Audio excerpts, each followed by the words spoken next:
오늘 하나님의 말씀은 마가복음 11장 12절로 25절까지 말씀입니다. 우리 PPT가 준비되어져 있습니다. 우리 다 같이 한 목소리로 함께 합독하도록 하겠습니다. 시작. 이틀날 저희가 베다니에 나왔을 때 예수께서 시장하신지라 멀리서 잎사귀에 있는 한 무화과 나무를 보시고 혹 그 나무에 무엇이 있을까 하여 가셨더니 가셔보신즉 잎사귀 외에 아무것도 없더라. 이는 무화과의 때가 아님이라. 예수께서 나무에 길러 가라사대 이제부터 영원토록 사람이 내게서 열매를 따먹지 못하리라 하시니 제자들이 이를 듣더라. 저희가 예루살렘에 들어가니라. 예수께서 성전에 들어가사 성전 안에서 매매하는 자들을 내어 쫓으시며 돈 바꾸는 자들의 상과 비둘기 파는 자들의 의자를 둘러 엎으시며 아무나 기구를 가지고 성전 안으로 지나다니며 허락지 아니하시고 이에 가르쳐 이르시되 기록된 바 내 집은 만민이 기도하는 집이라 칭함을 받으리라 하지 아니하였느냐. 너희는 강도의 구로를 만들었도다 하시매 대제사장들과 서기관들이 듣고 예수를 어떻게 멸할까 하고 꾀하니 이는 무리가 다 그의 교훈을 기이 여김으로 그를 두려워함이러라. 매양 저물매 저희가 성 밖으로 나가더라. 저희가 아침에 지날 때에 무화과 나무가 뿌리로부터 마른 것을 보고 베드로가 생각이 나서 여짜오되 랍비여 보소서 저주하신 무화과 나무가 말랐나이다. 예수께서 대답하여 저희에게 이르시되 하나님을 믿으라. 내가 진실로 너에게 이르노니 누구든지 이 산더러 들리어 바다에 던지우리라 하며 그 말하는 것이 이룰 줄 믿고 마음에 의심하지 아니하면 그대로 되리라. 그러므로 내가 너에게 말하노니 무엇이든지 기도하고 구하는 것은 받은 줄로 믿으라. 그리하면 너에게 그대로 되리라. 서서 기도할 때 아무에게나 혐의가 있거든 용서하라. 그리하여야 하늘에 계신 너희 아버지도 너희 허물을 사하여 주시리라 하셨더라. 아멘. 오늘 본문의 말씀은 우리가 잘 알고 있는 말씀입니다. 주님께서 아침 일찍 예루살렘에 가시려고 베다니 성에서 나오실 때 배가 고프셨습니다. 마침 그때 근처에 무화과 나무에 잎이 무성한 것을 보시고 열매를 찾기 위하여 가셨다가 열매 없는 것을 보시고 그 나무를 저주하신 내용입니다. 이 무화과 나무 이야기는 오늘 본문의 말씀 말고 마태복음 21장에도 나와 있습니다. 마태복음에는 먼저 성전 정화 사건이 기록되어져 있습니다. 그리고 그 뒤에 무화과 나무의 저주 사건이 기록되어져 있습니다. 그런데 오늘 본문 11장은 종려주일에 예수님께서 예루살렘에 입성을 하시고 그 다음날 아침에 무화과 나무에 저주하신 사건이 먼저 기록되었고 바로 그리고 그 다음날 아침에 저주하셨던 무화과 나무가 뿌리채 이렇게 말라버리는 사건 그 사이에 성전 정화 사건이 삽입되어져 있습니다.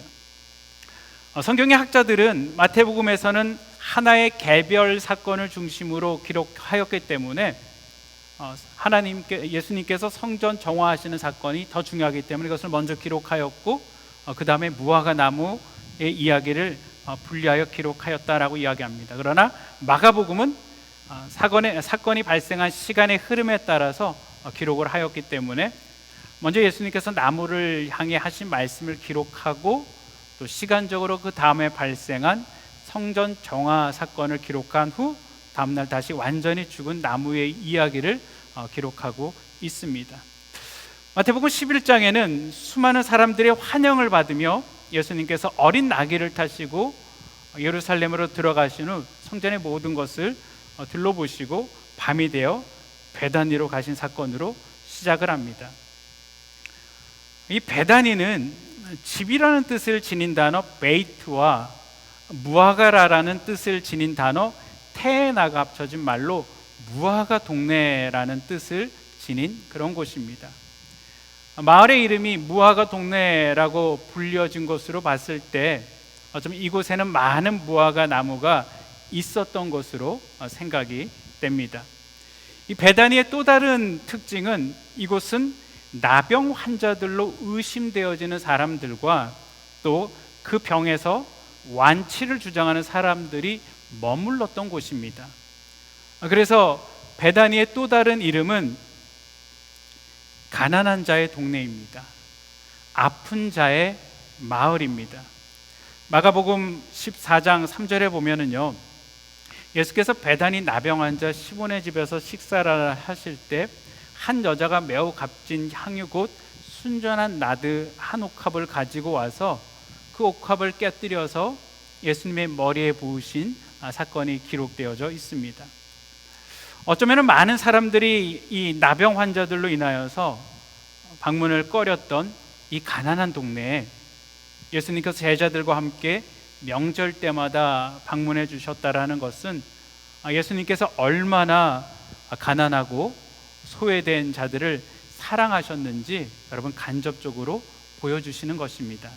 뿐만 아니고 여러분, 이 가난한 동네에서 그렇게 값진 그 옥합을 깨뜨려서 예수님의 머리에 부으신 사건은 우리는 그냥 읽고 지나가지만 이것이 얼마나 대단한 헌신을 이야기하고 있는지 여러분, 우리는 알 수 있습니다. 가난한 동네에 먹을 것이 여러분 있었을까요? 그리고 이때는 3월에서 4월 초입니다. 과거 한국의 봄이 되면은 먹을 것이 없었던 어떤 보릿고개가 있었습니다. 로마 제국의 지배를 받으며 이스라엘 땅에 살았던 대부분의 사람들도 여러분 6월절 전후하여서 수확할 밀과 보리가 아직 열무지 않은 그런 시절이기 때문에 절대 가난에 허덕이던 대부분의 어떤 서민들은요, 3월과 4월에 먹을 것을 구하는 것이 굉장히 힘들었습니다. 그럼 이때 가난한 사람들과 나그네들이 겨우 먹을 수 있는 것이 무화과 열매였습니다. 6월절쯤에 맺혔던 첫 열매인 봄철 무화과 열매를요, 히브리어로 파게라고 부릅니다. 그리고 그 후에 이것이 완전히 성장하여서 상품성이 있는 여름 무화과를 테나라고 부릅니다. 이 봄에 피는 파게는 작은 잎과 함께 맺히는 작은 열매로서 이후에 커다란 잎과 함께 맺히는 테나에 비해서 굉장히 작고 당도도 떨어져서 상품성이 없는 그런 무화과입니다. 그런데 여러분, 이 파게를 따주어야지 상품성 있는 이 테나가 제대로 열릴 수 있기 때문에 무화과 주인은 사람들이 공짜로 와서 이 파게를 따먹는 것을 허락을 했습니다. 그리고 자신의 수고를 줄였습니다. 여러분, 이런 이 파게는요, 여름철 무화과는요, 당시 이스라엘 백성들의 90% 이상인 가난한 사람들의 어떤 굶주림을 해결하는 아주 요긴한 그런 음식거리였습니다. 오늘 보면 12절에는 이렇게 말을 하고 있습니다. 이틀날 저희가 베다니에서 나올 때 예수께서 시장하신지라. 가난한 동네에서 밤을 보내신 예수님은 조용히 아침 식사를 드시지 않고 나오셨던 것 같습니다. 어쩌면은 전날 저녁의 식사도 드시지 못했을 수 있습니다. 예수님께서는 완전한 인간의 몸으로 이 땅에 오셨기 때문에 배가 많이 고프셨습니다. 이때 예수님의 눈앞에 잎이 많은 무화과 나무가 보였습니다. 예수님은 이 봄철 무화과라도 따서 이 배고픔의 문제를 해결해야지 되겠다라고 생각을 하시고 나무가 있는 쪽으로 가셨습니다. 그리고 열심히 열매를 찾았습니다. 그런데 예수님께서 아무리 그 열매를 찾아도요, 열매가 보이지를 않았습니다. 잎이 무성하기 때문에 분명히 있어야 할 열매인데 열매가 열리지 않았습니다. 그러자 예수님이 이 나무를 향하여서 이제부터 영원토록 사람이 내게서 열매를 따먹지 못하리라 라고 하셨습니다. 마가는 이 부분에서 이는 무화과의 때가 아님이라라고 부연 설명을 하고 있는데, 여러분, 이것은 아까 제가 앞에서 말씀했던 것처럼 상품성이 있는 일반적인 무화과 테나가 완전히 성숙하여 열매를 거두는 6월이나 8월이 되지 않았다라는 것이지, 무화과 열매가 전혀 열릴 수 없는 때라고 말하고 있는 것이 아닙니다. 어떤 사람들은 예수님께서 하신 이 행동을 보면서 어떻게 예수님께서 이렇게 저주하실 수 있을까라고 생각을 합니다. 그리고 이런 예수님이라면은 믿지 않겠다라고 말하는 사람들도 있었습니다. 여러분, 그러나 그것은 이 무화과 나무라는 나무의 특징과 또 당시 문화를 잘 이해하지 못해서 생긴 오해들입니다. 열매 없는 무화과 나무를 저주하신 후에 예수님과 제자들은 예루살렘으로 들어가셨습니다. 오늘 본문 15절 16절에 보면은 예수님께서 성전에 들어가셔서 성전 안에서 매매하는 장사꾼들을 다 내어 쫓으셨습니다. 돈 바꾸는 자들의 어떤 환전상들의 상과 비둘기 파는 의자들을 들어 엎으셨습니다. 그리고 물건들을 가지고 성전뜰로 지나다니는 것도 하지 못하게 하셨습니다. 이 성전 가장 바깥쪽을 여러분 이방인의 뜰입니다. 이곳은 이방인들이 하나님께 나와 기도할 수 있게 만든 여러분 유일한 장소입니다. 이방인들은 유대인들의 전통에 의해서 오직 이곳에서만 하나님께 기도를 할 수가 있습니다. 여러분, 이방인들은 성전의 다른 곳은 들어갈 수가 없습니다. 그런데 바로 이 이방인의 뜰에서 돈을 바꾸는 일과 제사에 쓸 음식을 매매하는 장사를 바로 했던 것입니다. 율법에 의하면 하나님의 절기를 지키기 위하여서 성전에 찾아오는 유대인들은 제사에 쓸 흠이 없는 짐승들을 자신이 직접 가지고 오게 되어져 있습니다. 그런데 먼 곳에서 오는 사람들은 오랜 시간 동안에 여행을 하면서 이 제사에 쓰일 짐승에 상처가 생길 수도 있기 때문에 온전한 짐승을 가지고 와서 하나님께 제물로 드린다라는 것은 쉬운 일이 아니었습니다. 그래서 처음에는 아주 좋은 의미로 성전 근처에 이런 여행객들을 위하여서 제사에 쓰일 짐승을 구입할 수 있는 그런 곳을 만들었습니다.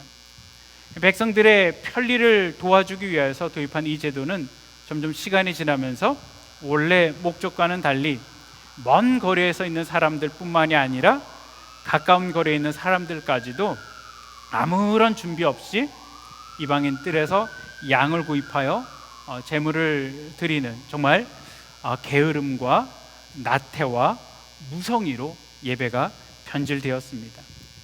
여러분, 그러나 그보다 더 큰 근본적인 문제는요, 유월절에 필요한 제물을 구하기 위해서 이들이 이루어지는 매매 행위로 인하여서 성전의 본래 목적이 상실된 데 있다라는 것입니다. 이방인의 뜰은 제사에 쓰일 제물을 사고 파는 일들로 인하여서 시끄러운 시장판이 되어 이방인들이 하나님 앞에 기도 드릴 수가 없었습니다. 이방인들이 하나님 앞에 예배 드릴 수가 없었습니다. 그리고 그것을 이용해서 대제사장은 자기 입속만을 챙겼습니다. 본문 17절에 보면 성전을 정하신 예수님께서는 기록된 바 내 집은 만민이 기도하는 집이라 칭찬을 받으리라 하지 아니하였느냐, 너희는 강도의 굴혈로 만들었도다라고 하셨습니다. 대제사장과 서기관들은 이런 예수님의 행동을 보면서 정말 죄를 깨닫고 회개하는 것이 아니고 더욱더 완악하여져서 어떻게 예수님을 죽일까를 생각을 합니다. 그리고 본문은 베드로가 무화과 나무 뿌리째 말라 죽는 것을 보고 예수님께 말하자 믿음과 기도와 용서에 대해 가르치는 것으로 무화과 나무 사건을 마무리하고 있습니다. 여러분, 예수님은 이 땅에서 수많은 이적들을 행하셨습니다. 예수님은 지금의 의학 기술로도 고칠 수 없는 심각한 중증 환자들의 질병들을 고쳐주셨습니다. 귀신 들린 사람에게 여러분 귀신을 내어 쫓으셨고요, 그들에게 자유를 주셨습니다. 오병이어의 기적을 통하여서 배고픈 사람들을 먹이시고 죽은 사람도 살리셨습니다.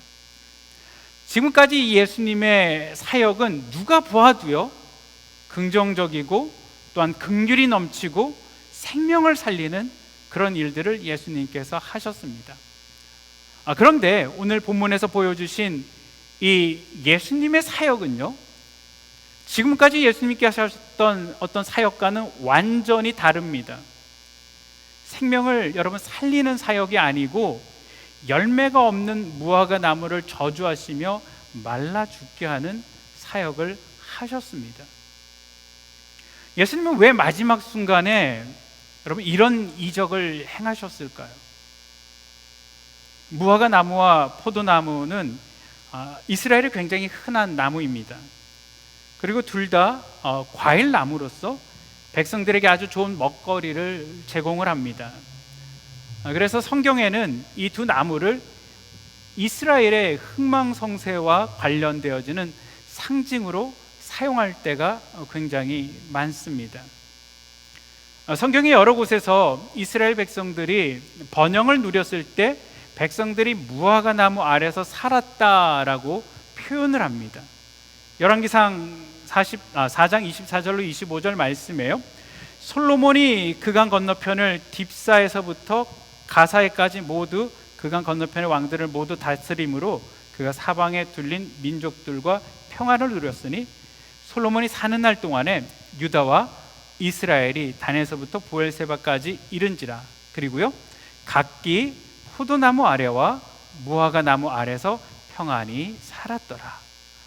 여러분 구약의 선지자는 앞으로 메시아가 이 땅 가운데 오시면은 이스라엘은 본래 전 세계 솔로몬의 때보다 더 큰 영화로운 시대가 도래할 것이다 라고 예언을 하면서 그때도 바로 이 무화과 나무를 언급을 합니다. 미가서 4장 3절로 4절 말씀에요. 그가 많은 민족들 사이에 이를 심판하시며 먼 곳 강한 이방 사람을 판결하시리니 우리가 그 칼을 쳐서 보습을 만들고 창을 쳐서 낫을 만들 것이며 이 나라와 저 나라가 다시는 칼을 들고 서로 치지 아니하며 다시는 전쟁을 연습하지 아니하고 각 사람이 보십시오 자기 포도나무 아래와 자기 무화과 나무 아래에 앉을 것이니라. 그들을 두려워할 자가 없으리니 이는 만군의 여호와의 입이 이같이 말씀하셨느니라. 각 사람이 자기 포도나무 아래와 자기 무화과 나무 아래 앉을 것입니다.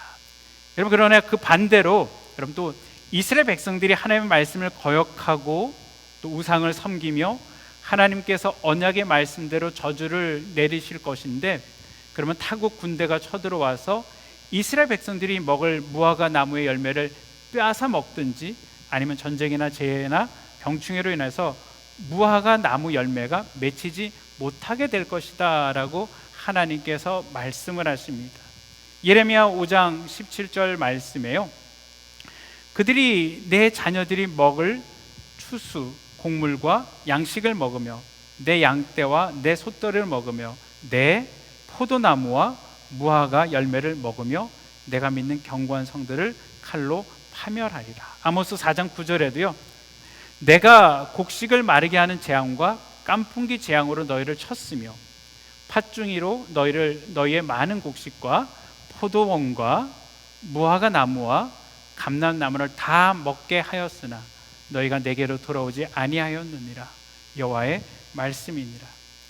여러분 이 같은 말씀을 우리가 염두에 두고 오늘 우리가 이 본문을 살펴본다면은 예수님께서 단순히 무화과 나무가 열매가 없기 때문에 그 나무를 저주하신 것으로 해석하실 수는 없습니다. 무화과 나무는 하나님과 맺은 언약을 파기한 이스라엘 백성들이 지금 언약의 저주 아래 있음을 상징적으로 보여주는 것입니다. 다시 말해서 지금 이스라엘 백성들에게 하나님을 기쁘게 하는 열매가 하나도 없기 때문에 하나님의 엄중한 심판이 임했다라는 뜻입니다. 그래서 그 낭패를 당할 것이다 라고 예수님은 예언하고 있는 것입니다. 지금 회개하고 하나님께로 돌아올 마지막 기회이다. 그래서 내가 왔다라는 것이죠. 그런데도 이 예수님의 말씀을 듣지 않고 너희 마음대로 살아간다라면은 하나님의 엄중한 심판을 피할 수 없다라는 것입니다. 마치 저주받아 말라버린 이 무화과 나무처럼 된다라는 것이죠. 특별히 예수님의 마음을 아프게 한 것은 하나님과의 만남이 있는 거룩한 성전이 강도의 굴혈로 변질되었다라는 것입니다. 예수님께서 성전을 방문하셨을 때 그곳에선 수많은 사람들이 있었습니다. 많은 사람들이 하나님께 제사를 드리기 위해서 바쁘게 움직였습니다. 제사에 사용되는 짐승들을 공급하는 수레들이 계속하여서 성전에 드나듭니다. 돈 바꾸는 사람들과 거래하는 시끄러운 목소리가 여기저기에서 들립니다. 짐승을 파는 사람들과 흥정하는 소리들이 요란하게 들립니다. 거기에 여러분, 짐승의 울음소리까지 섞여서 정말 정신이 없습니다. 주님은 바로 그 모습을 보시면서 이사야와 예레미야를 인용하면서 내 집이 만민은 기도하는 집이다 라고 하셨습니다. 그런데 만민이 기도하는 집을 너희는 강도의 굴혈로 바꾸었다라고 책망하시는 것입니다. 수많은 사람들이 유월절을 지키기 위하여서 모였지만 그 어디에도 참된 예배자를 찾아볼 수가 없었습니다. 하나님 앞에 진심으로 참여하는 자를 찾을 수가 없었습니다. 하나님 보시기에 그곳은 하나님의 임재가 있는 성전이 아니고 강도의 소굴이었습니다. 그것은 무늬만 성전이고 자신의 이득만 보려는 육신이 가득한 곳이었습니다. 여러분, 이스라엘 중심은 어디입니까? 이스라엘의 중심은 예루살렘입니다. 예루살렘의 중심은 어디입니까? 예루살렘의 중심은 하나님의 성전입니다. 그런데 그 중심이 되는 성전을 강도의 소굴로 만들어 버린 것입니다. 예수님은 그들을 향하여서 분노를 터뜨리시는 것입니다. 너희들은 회칠한 무덤이다 라는 것이죠. 너희는 강도의 소굴이다 라는 것입니다. 이스라엘의 영적인 뿌리가 말라버린 것입니다. 하나님 앞에 드리는 제사가 이미 제사로서의 의미를 상실해 버렸다라는 것입니다. 마가는 이스라엘을 상징하는 무화과 나무의 마름을 상징적으로 보여주면서 그들의 중심이 되는 성전의 예배가 말라 죽은 것을 우리에게 보여주는 것입니다. 사랑하는 성도 여러분, 우리는 어떻습니까? 예수님께서 우리의 예배와 삶을 보시고 여러분 어떤 말씀을 하실까요? 예수님께서 내 중심을 보시며 여러분 어떤 말씀을 하실까요? 지금 주님이 내 삶의 열매를 찾으신다라면은 여러분 무엇을 찾으실 수 있으실까요? 부모는 우리의 삶에 분명한 열매가 있어야지 된다라고 말씀하십니다. 삶의 열매는 오늘 본문에서만 말하는 것이 아니고 성경 전체에서 계속적으로 우리에게 던져주는 메시지입니다. 요한복음 15장에도 풍성한 열매를 맺는 삶과 그렇지 못하여 밖에 버려지는 가지에 대하여서 말합니다. 나는 포도나무요 너희는 가지니 저가 내 안에 내가 저 안에 있으면 이 사람은 과실을 많이 맺나니 나를 떠나서는 너희가 아무것도 할 수 없음이니라. 사람이 내 안에 거하지 아니하면 가지처럼 밖에 버려 말라지리니 사람들이 이것을 모아다가 불에 던져 사르느니라. 가지는 나무로부터 모든 진액을 공급받습니다. 생명을 유지하는 어떤 수분으로부터 시작하여서 열매를 맺을 수 있는 모든 양분들을 다 나무로부터 공급을 받습니다. 나무와 가지는 밀접한 관계를 갖고 있습니다. 이와 같이 예수님과 우리의 관계도 여러분 뗄래야 뗄 수 없는 그런 관계입니다. 예수님과 우리는 한 몸이고 한 생명입니다. 그러므로 성도는 열매 맺는 삶을 살기 위하여 예수님 안에 있어야 합니다. 예수님 안에 거하는 생활을 우리가 해야 되는 것입니다. 여러분, 주님 안에 거한다라는 것은 예수님을 나의 구주로 내 주인으로 모시는 것입니다. 예수님을 내 인생의 왕으로 모시고 날마다 무슨 일을 하든지 다 주님이 동행하고 계심을 마음으로 믿고 입으로 시인하며 내 모든 인생의 문제를 하나님 앞에 맡기고 살아가는 것입니다. 모든 것을 주님께 믿음으로 맡기고 주 안에 내가 있기만 하면 두려울 것이 없고 능치 못할 일이 없습니다. 그래서 사도 바울은 내게 능력 주시는 자 안에서 내가 모든 것을 할 수 있느니라 라고 하였습니다. 그런데 반대로 우리가 꼭 기억해야 할 것이 있습니다. 그러나 내가 예수님을 떠나서는 아무것도 할 수 없다라는 것입니다. 우리가 잘 아는 탕자 이야기가 있습니다. 탕자는 아버지의 간섭이 싫었습니다. 아버지 아래서 아버지 말씀대로 사는 것이 정말 싫었습니다. 그냥 나 혼자 내 멋대로 살고 싶었습니다. 그래서 아버지에게 유산을 달라고 해서 그걸 가지고 아버지의 품을 떠나 멀리 떠나갔습니다. 그냥 그가 원하는 대로, 내가 원하는 대로 살았습니다. 근데 과연 아버지를 떠난 그가 그렇게 원했던 진정한 자유와 기쁨과 평화를 누렸을까요? 여러분, 그렇지 않습니다. 돈이 떨어지니까 옆에 있던 친구도 다 떨어졌습니다. 그는 배가 고파졌습니다.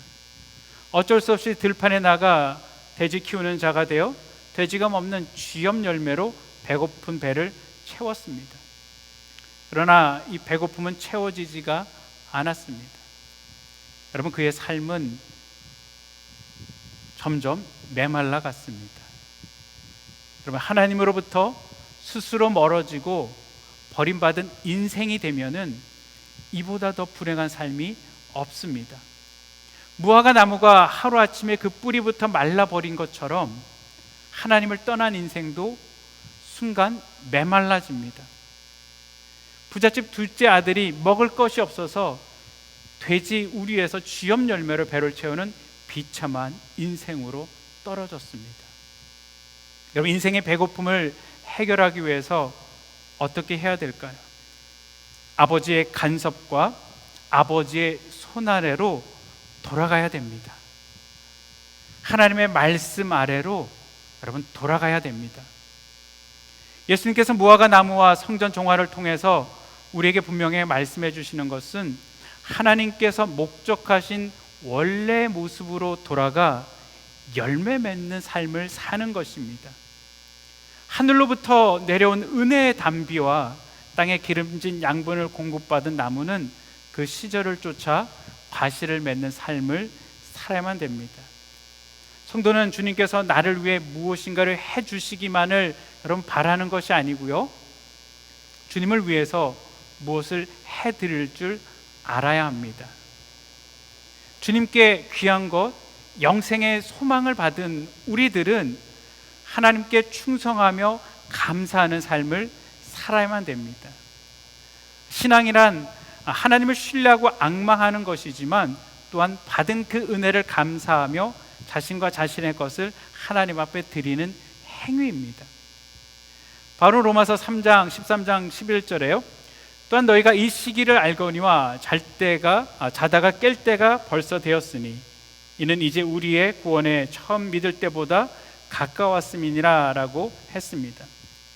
하나님의 때를 정확히 분별함으로써 성도는 합당한 열매를 맺을 수 있습니다. 우리는 내 자신에 대한 삶의 책임을 져야만 됩니다. 하나님은 비록 완전한 것은 아니지만 그 시절에 맞는 과실을 저와 여러분에게서 찾으십니다. 주님은 설익은 것이라도 주님께 정성으로 드릴 때 최고로 그것을 만드십니다. 어린 아이의 오병이어가 그랬고 다윗의 물맷돌과 과부의 두 랩돈이 그랬습니다. 모두 설익은 것이어도 하나님 앞에 드려질 때 최고로 만드셨고 드린 자는 큰 축복과 칭찬을 받았습니다. 기도하시겠습니다. 사랑과 은혜가 많으신 아버지 하나님, 감사를 드립니다. 오늘 열매 없는 무화과 나무의 이야기를 통하여서 우리에게 하시는 경고의 말씀을 들었습니다. 우리의 삶이 입만무성한 삶이 되어 저주받는 인생이 되지 않게 하시고 늘 하나님 안에 거하며 시절을 쫓아 과실을 맺으며 형통하게 하옵소서. 특별히 주님, 우리가 이 축복을 고대하며 믿음으로 기도하기를 원합니다. 현재 코로나로 인해 많이 힘들고 어렵지만 믿음으로 주님의 약속을 보게 하여 주시옵소서. 특별히 주님의 교회가 한 성령 안에 하나 되게 하시옵고 하나됨을 방해하는 나의 완악함들을 내려놓게 하시고 서로가 존중하며 섬기게 하시고 나보다 남을 더 낮게 여기게 하여 주시옵소서. 우리 가운데 있는 갈등의 요소들을 내버려 두지 말게 하시고 서로 용서하며 한 지체 되어 행복한 신앙생활을 하게 하여 주시옵소서. 우리 주님 의지하고 예수님 이름으로 기도합니다. 아멘.